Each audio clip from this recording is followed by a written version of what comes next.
Muy bienvenidos a esta sesión de farmacología, donde vamos a ver algunos aspectos muy relevantes para el desarrollo de nuestras recetas, de nuestra selección de fármacos del más adecuado.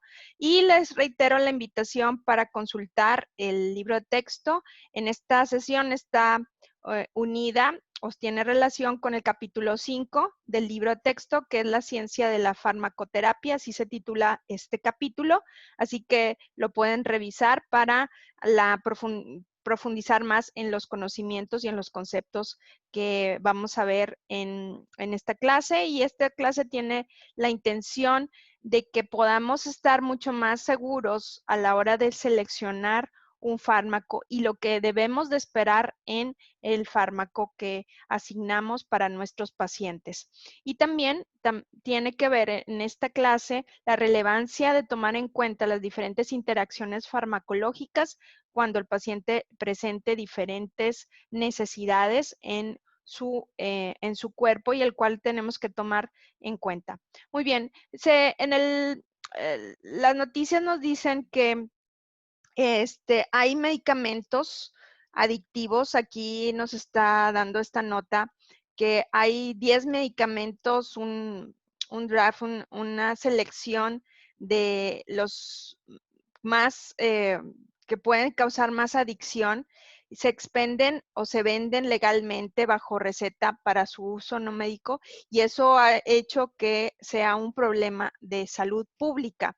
El abuso de ciertos medicamentos puede ser adictivo y además muchas personas las están consumiendo, se acercan aparentemente con cierta necesidad, pero responden más bien a un cuadro clínico, a un cuadro de ya necesidad de adicción. Entre los cuales aquí tenemos en la parte derecha los medicamentos. ¿Cuáles son esos medicamentos activos? Por los que reducen el dolor, como la morfina, el fentanilo, el tramadol, la codeína. También están los sedantes o tranquilizantes, que son sustancias que pueden disminuir la actividad cerebral. Entre ellas está el diazepam, lorazepam, alprazolam.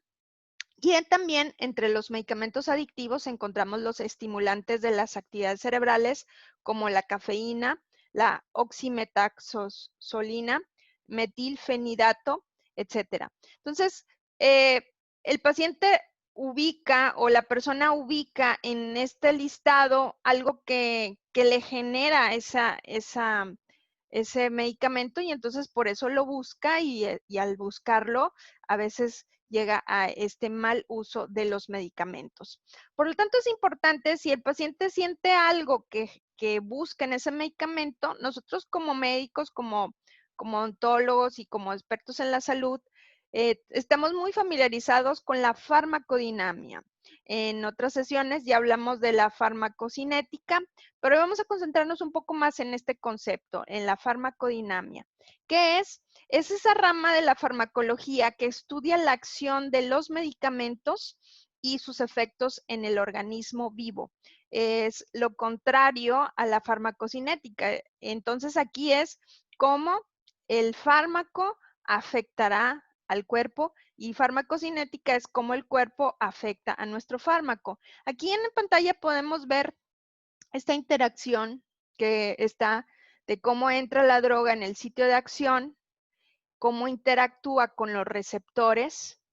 En este caso, se secreta un ácido, y cómo esta interacción de la droga con el receptor causa un efecto o una respuesta o efecto biológico, y por lo tanto tiene la intención de llegar al sitio o de la forma que nosotros lo imaginamos o lo prescribimos. Eso es farmacodinamia, cómo el medicamento llega a realizar un efecto biológico en nosotros. Para eso tenemos algunos conceptos base. Si tenemos una dosificación, es decir, un medicamento en nuestra mente, y aquí tenemos diferentes tipos de pacientes, nos estamos concentrando más que nada en la diferenciación de masa corporal. Pudiéramos manejar otros factores como la edad o patologías, pero la dosis de un fármaco es la cantidad de principio activo de un medicamento expresado en unidades de volumen o peso por unidad de toma en función de la presentación. Es decir, es la cantidad de fármaco efectiva que yo prescribo. Y si usamos un poco la lógica, aquí tendremos, por lo tanto, que no podemos dosificar al parejo por igual a todos nuestros pacientes. Tendremos que tomar en cuenta diferentes factores porque no es la misma la dosis que recibirá este paciente al que recibirá este paciente. Por lógica, su masa corporal es diferente, por lo tanto su metabolización será diferente y la dosificación tiene que ser afectada. Entonces, tomemos en cuenta que las dosificaciones son diferentes. Ahora, en el resumen de diferentes factores influyentes en el efecto del fármaco, tenemos las siguientes factores. Desde la masa corporal, como lo que venía trabajando con ustedes, la edad también pesa, los agentes ambientales, la enfermedad, los factores genéticos, la dieta y la comedicación, es decir, las interacciones farmacológicas presentes, y también pueden influir el género, porque el factor hormonal o factor corporal también puede ser difiere en sus diferentes necesidades. Aquí tenemos más o menos siguiendo con este listado. También está la farmacogenética o farmacogenómica, la poliformismo de enzimas, la herencia genética poblacional, la cronofarmacología. No es lo mismo prescribir en la mañana, en ayunas, que a mediodía o en la noche o en la madrugada. Todo afecta. Estos factores determinan la respuesta de un fármaco. Y también tenemos los metabolizadores. Entonces, entre ellos, también tomaremos en cuenta la hipersensibilidad, la idiosincrasia, y cada uno de estos podemos hacer ya un listado de ver un panorama mucho más amplio de todos estos factores diferentes que pueden alterar mi idea original de administrar un fármaco y hacia dónde lo quiero dirigir en mi paciente, y sobre todo el efecto biológico que quiero provocar en este paciente, tomando en cuenta todos estos listados. Ahora vamos a hablar un poco de farmacogenética, que fue uno de los factores que tenemos aquí en nuestro listado anterior. ¿Qué estudia? Estudia las acciones e interacciones entre los fármacos en cada persona en función de sus genes. A manera de ejemplo, aquí tenemos en pantalla un grupo de 4 personas, los cuales se le administra la dosificación diferente, 20 miligramos 2 veces al día, 20 miligramos 2 veces al día, 80 miligramos 2 veces al día y 80 miligramos 2 veces al día. Entonces, en resumen, aquí estamos viendo las diferentes respuestas. La misma dosificación, 2 personas diferentes responden de diferente manera. La misma dosificación y responden de diferente manera. Ahora, esto viene a hacer un poco más complejo la respuesta de los fármacos. Nosotros tenemos una ficha base, dosificaciones sugeridas. Vamos a hacer la selección médica adecuada para este paciente, pero sin embargo el factor genético siempre juega en este partido. Por ejemplo, aquí tenemos, hablando de lo mismo, la variabilidad genética presente en la respuesta a los fármacos.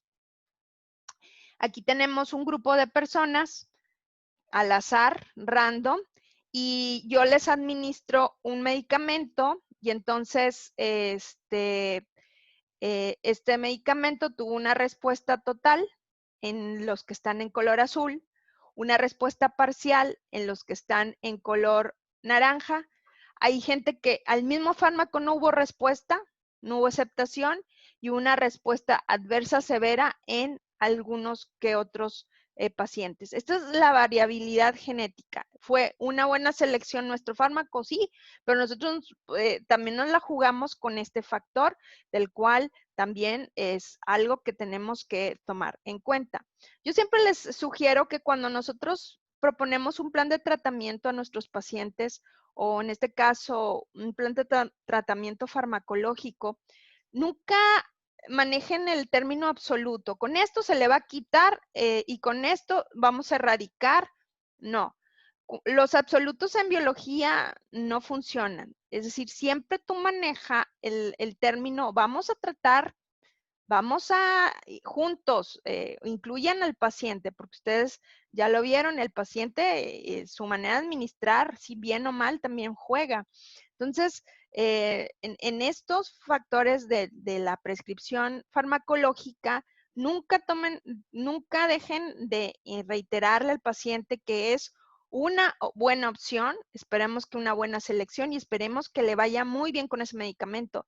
Pero no hay absolutos en medicina. ¿Por qué? Porque hay factores múltiples que pueden jugar a la contra. Entonces, la farmacogenética también es la herencia. Puedes tener relación con los efectos de los fármacos, pero también con los agentes tóxicos, como la manera que reacciona el paciente y en el terreno de la toxicidad. Y puede ser que los factores genéticos tienen que ver con metabolismo o el transporte que no llega al lugar donde lo queremos o no lo llega al lugar de excreción que lo queremos. Entonces, todo esto, farmacogenética, nos va a identificar estas variaciones posibles y nos va a dar también una respuesta mecánica molecular y obviamente se traduce en una manifestación clínica. Puede ser favorable, como lo vimos en esta diapositiva, o una respuesta incluso adversa o sin respuesta posible. Entonces, aquí en pantalla hay algunos factores genético-poblacionales que pudiéramos tener en cuenta. Por ejemplo, la menor biotransformación, dependiendo de la edad cronológica. Entre más inmaduro se encuentre un hígado, pues el procesamiento de ciertos fármacos también se dificulta y eso lo vamos a tomar en cuenta a la hora de dosificar, sobre todo en menores. Los fármacos que influyen en el crecimiento y desarrollo, pues le vamos a sacar la vuelta en este grupo poblacional de niños menores. Ahora, cuando tenemos gente de la tercera edad o adulto mayor, tenemos una incapacidad de inactivar o depurar fármacos. Ya el hígado pasa lo contrario, ya no es por inmadurez, sino ya porque ya sus reacciones metabólicas van a la baja. Por eso se dice aquí hay una dificultad de metabolizar en los adultos mayores. Además, disminuye el flujo sanguíneo hepático y eso dificulta también el procesamiento metabolismo de los diferentes componentes. ¿Hay diferencias entre hombres y mujeres? Sí, porque hay algún género que puede ser más susceptible a los efectos de una dosificación que otros. Hay mayor proporción de tejido adiposo, sobre todo en las mujeres, que en los hombres. La gestación, en el caso de las mujeres, aumenta ciertas vulnerabilidades o las hormonas también juegan a la contra, como el aumento de progesterona que inhibe enzimas y procesos metabólicos. Entonces, todos son factores genéticos que ya los tenemos en nuestra cabeza. Estamos haciendo estos resúmenes para poderles comunicar que no solamente es ir, seleccionar un medicamento, le va a hacer este efecto, cuando pudiera ver que en el camino todas estas variables nos puedan alejar o hacer rodear el camino de nuestra meta final, que es la eficacia de un medicamento y que el paciente esté en una terapia adecuada en el terreno farmacológico. Ahora, también la dieta. Volvamos a hablar, ya lo toqué en otra sesión, esto de la dieta, pero señalo esto que es muy interesante y muy importante. Cuando hay una dieta llena de proteínas, mucha carne, mucho queso, hasta este factor, eh, todos estos alimentos hacen que aumente el proceso oxidativo y al aumentar el proceso oxidativo, el proceso de biotransformación también se ve afectada. O lo contrario, una dieta deficiente en proteínas y exceso de carbohidratos, como lo dice aquí, también puede disminuir una actividad enzimática microsomal, es decir, recuerden que las enzimas son esas partes de nuestro cuerpo que vienen siendo como el cuchillo y el tenedor cuando queremos partir un alimento, y en este caso son moléculas. Si hay baja actividad enzimática y nosotros administramos una dosificación, pues no va a haber metabolización y entonces puede haber efectos adversos a los mismos. Entonces, una actividad enzimática baja también disminuye el flujo renal y la eliminación de los fármacos, y cuando no hay eliminación, hay toxicidad. Otro punto, las verduras inductoras, como lo de ejemplos, coles, nabos, rábanos, aumentan las reacciones de oxidación y conjugación y también pudieran estar desempeñando un rol activo en nuestros fármacos cuando pensamos que no pudiera ser así. Ahora, el consumo de café, teofilina, Coca-Colas, tabaco, chocolate, carnes asadas aceleran el metabolismo y también puede haber un procesamiento diferente al planeado que tenemos con nuestros fármacos.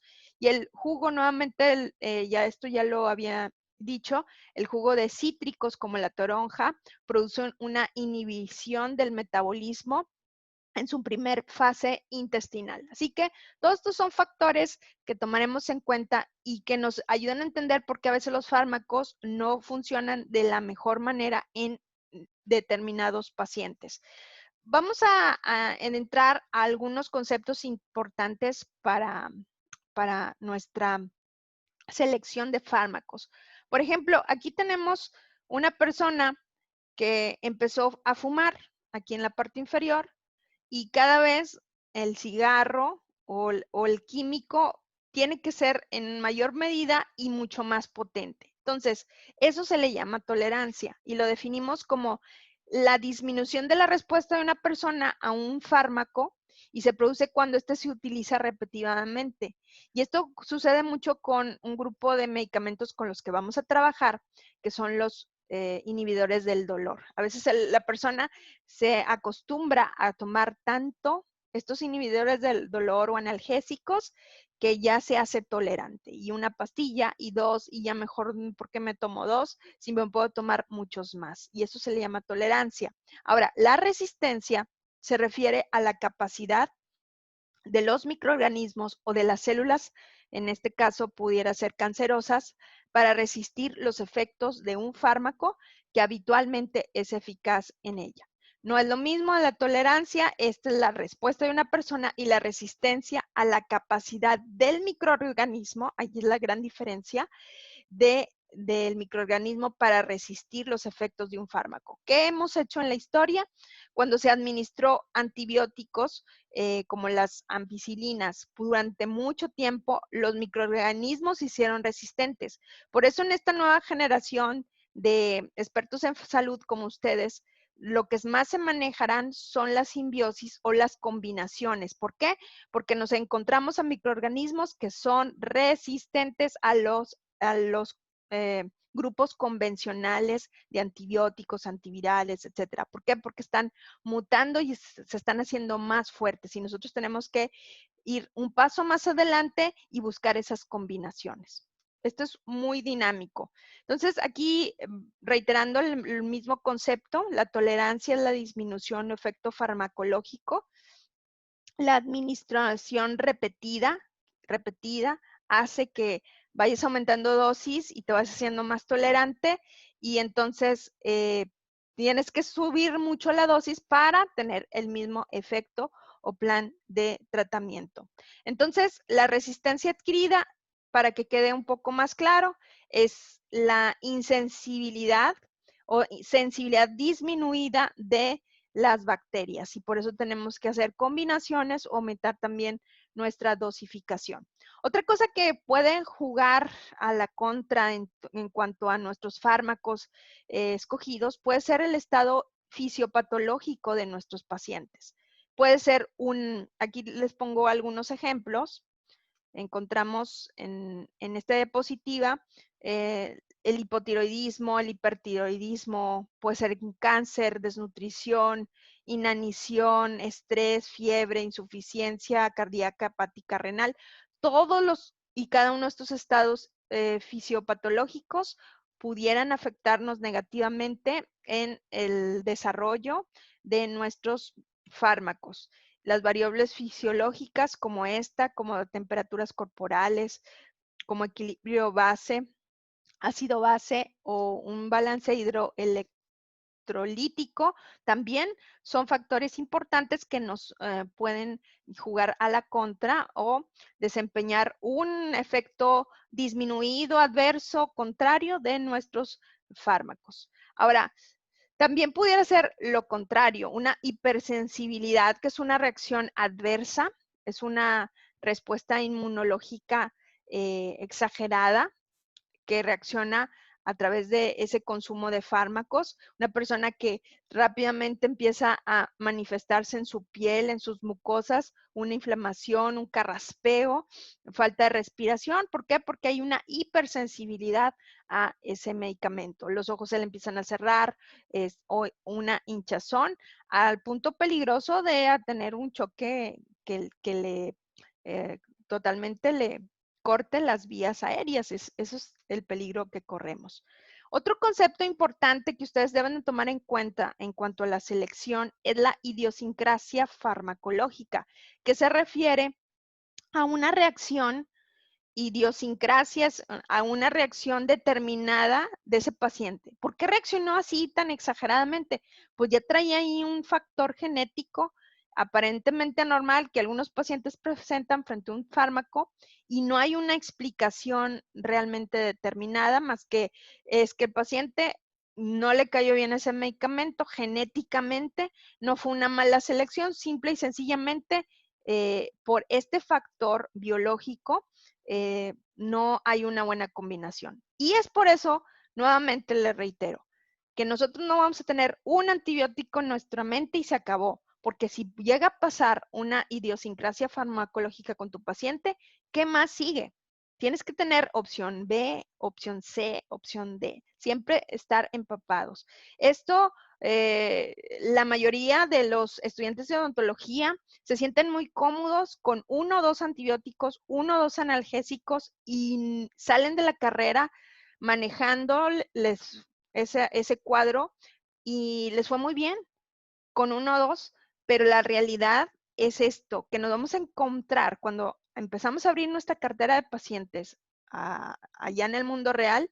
Vamos a encontrar muchos factores que nos invitan, nos obligan a tener otra selección mucho más abarcante de nuestros medicamentos por diferentes situaciones. Entonces, ¿cómo se manifiesta una idiosincrasia? Puede ser una alergia o sensibilidad exagerada. Puede ser o mayor sensibilidad al fármaco o una capacidad de respuesta disminuida, efectos nuevos, no lo sabemos. Es decir, ese paciente no recibió bien tu medicamento y no lo vas a insistir, tienes que buscar otra selección. Si se sigue presentando este cuadro patológico que quieres indicar una terapéutica con diferentes medicamentos. Entonces, idiosincrasias son respuestas exageradas, sobre dosificación es un aumento o exceso en la dosis adecuada, y una alergia o hipersensibilidad es una respuesta exagerada cualitativamente diferente que se presenta generalmente después de la segunda administración. Es una reacción antígeno-anticuerpo. Por ejemplo, la penicilina en sus diferentes formatos. Es uno de los grandes antibióticos que tiene grandes posibilidades de causar alergia en nuestros pacientes. Y entonces, si el paciente no me refiere o nunca había manifestado una reacción alérgica, sobre todo los pequeños, pues vamos a irnos con una serie de indicaciones de cuidado, porque si se genera esa reacción, pues tenemos nosotros ya el plan B y la suspensión definitiva de ese medicamento. ¿Por qué? Porque no nos vamos a arriesgar a poner en peligro la vida de nuestros pacientes. Otro concepto importante que lo deben tomar en cuenta es la afinidad, que es la capacidad que posee un fármaco para fijarse a un receptor específico y formar el complejo fármaco-receptor. Recuerden, esta ruta la hemos trabajado durante algunas sesiones.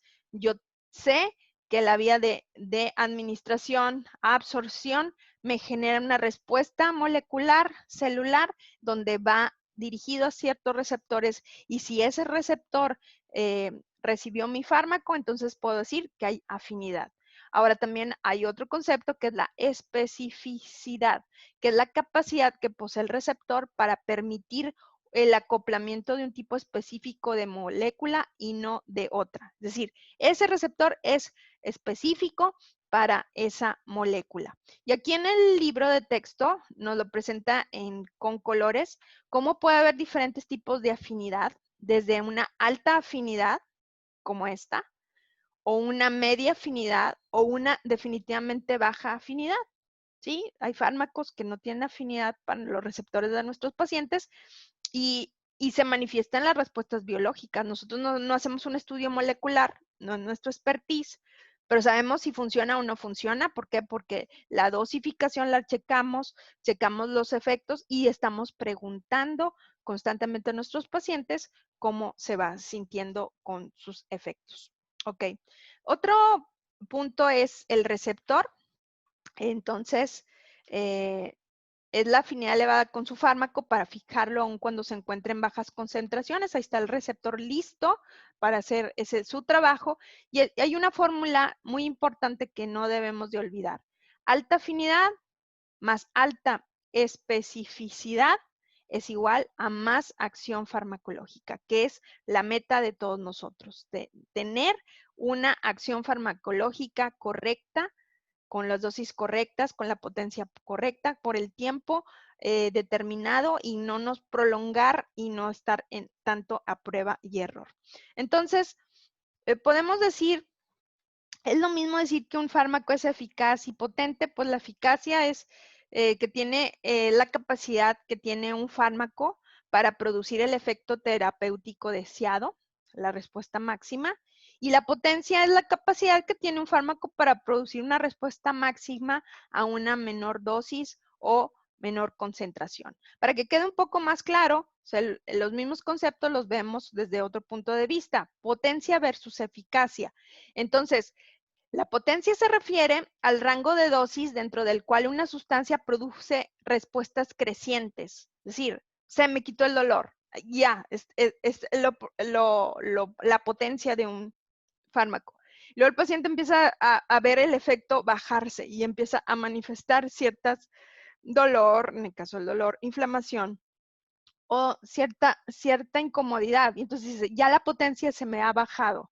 Entonces, la potencia está influenciada por la farmacocinética, por la absorción, metabolismo, etcétera. Y la eficacia es una medida de la capacidad intrínseca de la droga para producir un efecto. Está relacionada a una acción más fundamental de la droga. Entonces, obviamente nosotros tenemos la recomendación de buscar la eficacia correcta, buscar todo el escenario mucho más de acuerdo a, más favorable para que nuestra selección de fármacos sean eficaces. Nos vamos con otro término que es el índice terapéutico, que lo puedo resumir en esto. Es buscar los fármacos más seguros para nuestro paciente. Ahora, ¿por qué? Porque el índice terapéutico es una relación que existe entre una dosis de droga que puede llegar a la toxicidad y la que genera una respuesta clínica. Entonces, constituye una medida de seguridad de un fármaco. Mientras mayor sea el índice terapéutico, más separadas están las dosis tóxicas y las dosis terapéuticas. Y obviamente este índice terapéutico me hace pensar que hay muy buenos medicamentos, pero están muy cerca del rango de la toxicidad. Muy buenos medicamentos que están separados a las dosis terapéuticas. Entonces, en este margen a veces estaremos trabajando. Sí, hay muy buenos medicamentos muy seguros, pero que tal vez se va a tardar mucho el paciente, y el paciente va a presentar un cuadro que necesitamos sacar las armas necesarias, las herramientas necesarias para combatirlo, y está muy cerquita de esto, pero está dentro de un índice terapéutico. Entonces, nosotros siempre seleccionaremos los fármacos seguros. Como ejemplo, les puedo decir, que los medicamentos con alto índice terapéutico están los AINES, que tiene que ver con todos los medicamentos que están para el dolor y la inflamación, como la aspirina, ibuprofeno. Son alto índice terapéutico porque tienen baja toxicidad. También están los sedantes, los beta bloqueadores y la mayoría de los antibióticos. Como tip, van a leer mucho fichas terapéuticas de medicamentos. Cuando encuentren ATB, es una manera de referirse a los antibióticos, ¿ok? Muchos antibióticos tienen alto índice terapéutico y por eso la gente abusó mucho de los mismos y trajo otros problemas, ¿ok? Entonces, un medicamento con un índice terapéutico elevado, el margen de seguridad es amplio, el riesgo de toxicidad, como lo dije, es bajo y entonces estaremos trabajando entre una dosis terapéutica, dosis tóxica. Es un riesgo que tenemos, pero estamos dentro de un margen adecuado para ese paciente. ¿Ok? Y aquí podemos ver la diferencia.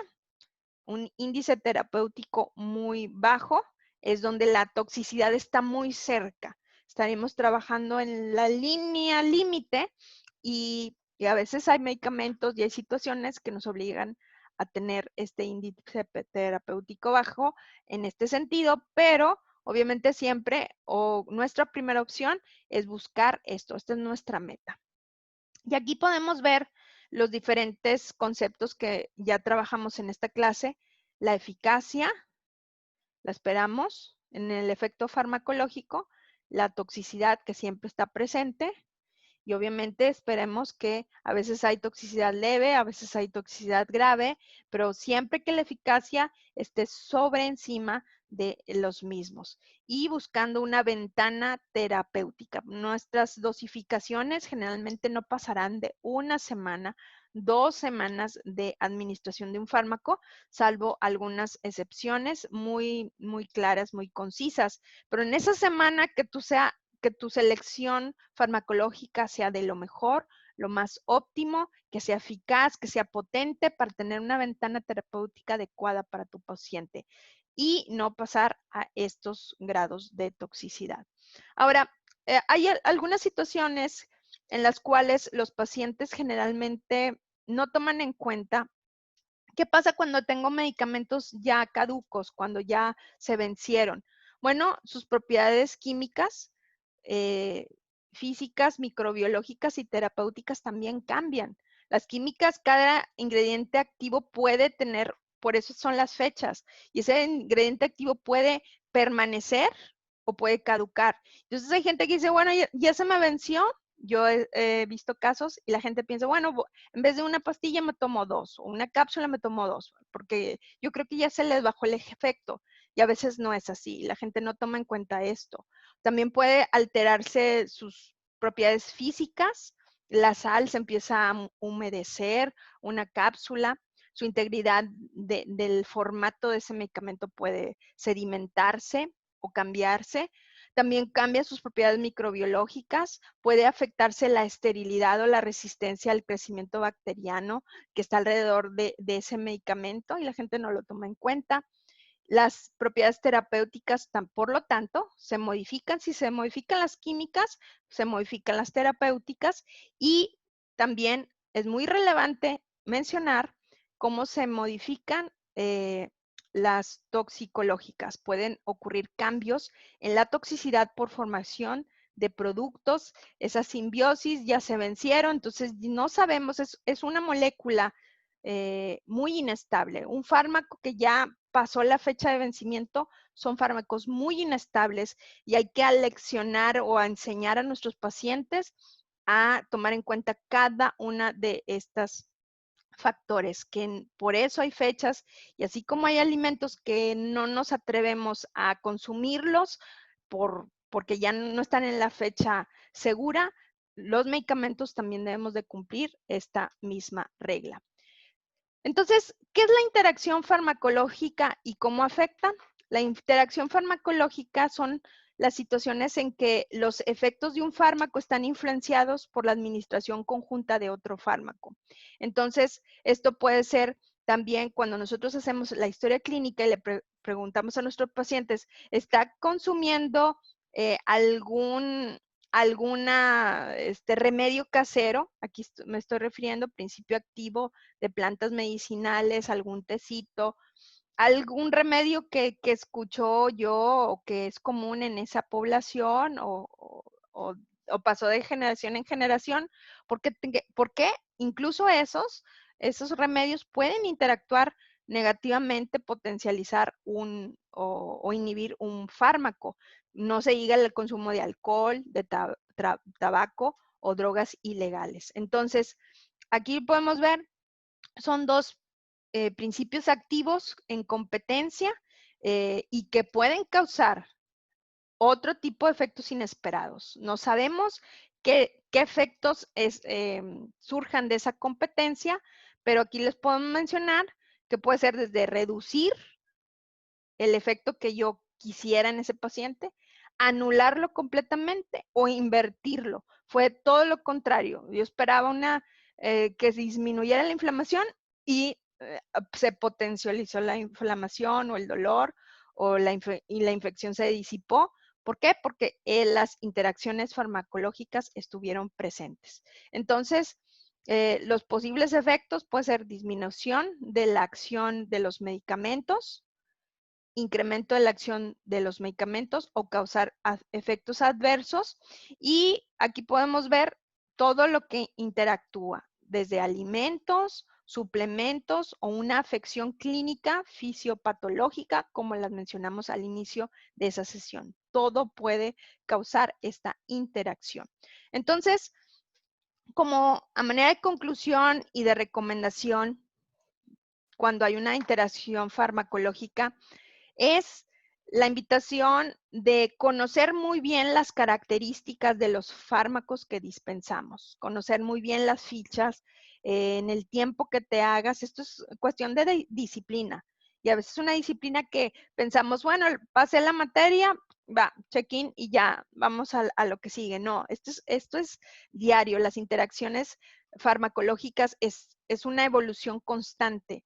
Siempre las casas farmacéuticas nos están presentando diferentes simbiosis, entonces tenemos que estar empapados. Esto es un curso de toda la carrera. De aquí en adelante yo les invito a tomar una dinámica, tomar la parte activa. No te necesitan decir los doctores. No tienes que preguntarle al doctor qué medicamento me sugiere. Y si le voy a preguntar es como una referencia cruzada. Yo ya tengo una base y el doctor en clínica me va a decir sus ideas y yo voy a hacer una evaluación y a lo mejor hasta una propuesta, doctor, ¿qué le parece si yo pienso que puedo resaltar esto y esto? Entonces, es conocer muy bien estos medicamentos, tener en cuenta las interacciones que dan lugar a situaciones más graves, las que pueden originar una alta presión, una baja presión, una hipoglucemia, evitar los fármacos que estén contraindicados, considerar la situación de aquellos órganos cuya enfermedad puede originar que se produzca con mayor frecuencia una interacción, ya sea riñón e hígado. Recuerden, estos son nuestros órganos base para muchas de nuestras interacciones farmacológicas y entonces debemos de cuidar muy bien. Un paciente que ya está comprometido en sus riñones o en su hígado, o ya me manifiesta, entonces tengo que tener mucho cuidado porque va a haber una interacción farmacológica y muchas de ellas son adversas. Trata de reducir siempre que se pueda el número de fármacos a ingerir. Nosotros seleccionaremos entre nuestro arsenal o nuestro grupo de fármacos los más adecuados para ese paciente, con la seguridad y esperando, obviamente, una mejoría en nuestro paciente, pero siempre tomando en cuenta que los factores genéticos y que los factores que de su dieta que a lo mejor no me dijo o a lo mejor yo no tuve la precaución de preguntar, estén tomados en cuenta para hacer una buena selección. Entonces, esta es una buena base que debemos de tomar en cuenta. No solamente es ir, prescribir y esperar un resultado, pueden pasar muchas situaciones. Estos son algunos de los escenarios en los cuales nos podemos encontrar. Y como odontólogos siempre debemos de tener opciones y debemos estar al pendiente. Un tip para su práctica privada o cuando estén ya en clínica es siempre preguntar al paciente cómo le fue con los medicamentos, si hubo mejoría o no.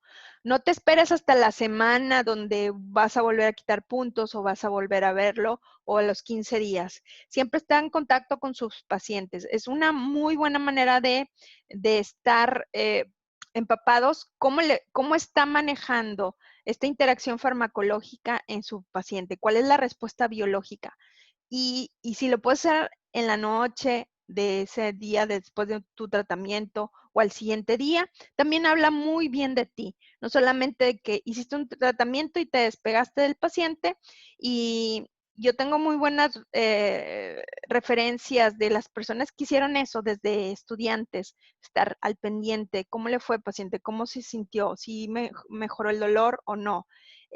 Habla muy bien de usted, de su capacidad de estar empapados en la dinámica biológica del fármaco y de lo que le hiciste de la terapéutica, y el paciente se va a sentir más confiado, y ese es el tipo de relaciones que les van a llevar al éxito profesional, porque odontólogos hay muchos, opciones hay muchas, pero gente que se preocupe por la gente con el hecho de servirles de la mejor manera son casos muy contados. Así que les animo a que profundicemos en estos conocimientos para entrar ya en la siguiente sesión, ya a fármacos específicos. Por lo tanto, vamos a leer los capítulos del libro sugeridos, que fue el 1 y fue el 5, hasta este punto, y repasar todos estos conceptos, y si hay alguna situación de interacción farmacológica adversa, bueno, pues ya sabemos los diferentes escenarios por los que pudieron haber pasado. Así que esperemos que haya quedado claro esta sesión y vamos a continuar en una posible sesión ya con familias farmacológicas.